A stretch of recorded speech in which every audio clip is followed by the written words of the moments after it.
Kyrgyzstan teetering on the brink as a state of emergency is declared. Armed with stones, thousands of demonstrators have hit the streets of Bishkek, setting fire to police cars and surrounding the president's office. They want him to tackle corruption or resign.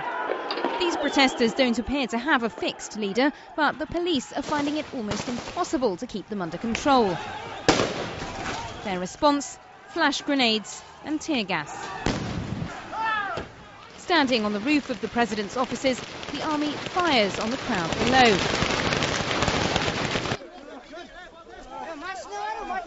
Ambulances arrive a few minutes later. There were 300 or 400 men. We didn't know if they were soldiers or police officers. And some of them were dressed in riot police uniforms, looking quite threatening. The OSCE have trained the police to threaten our citizens. You know, they were running at us, shouting, "Ah! Ah!" And then we started to run too. On Tuesday, most of Kyrgyzstan's opposition politicians were arrested, leading to protests in the northwestern town of Talas. The Interior Minister held a press conference saying all was under control.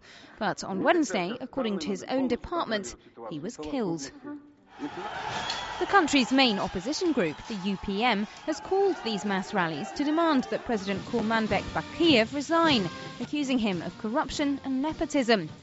Both the US and Russia have military bases in Kyrgyzstan, and they've appealed for calm, urging the authorities not to crush the demonstrations by force. But after similar riots in 2005, President Askar Akayev was forced to leave power, replaced by the man who is today facing a similar threat.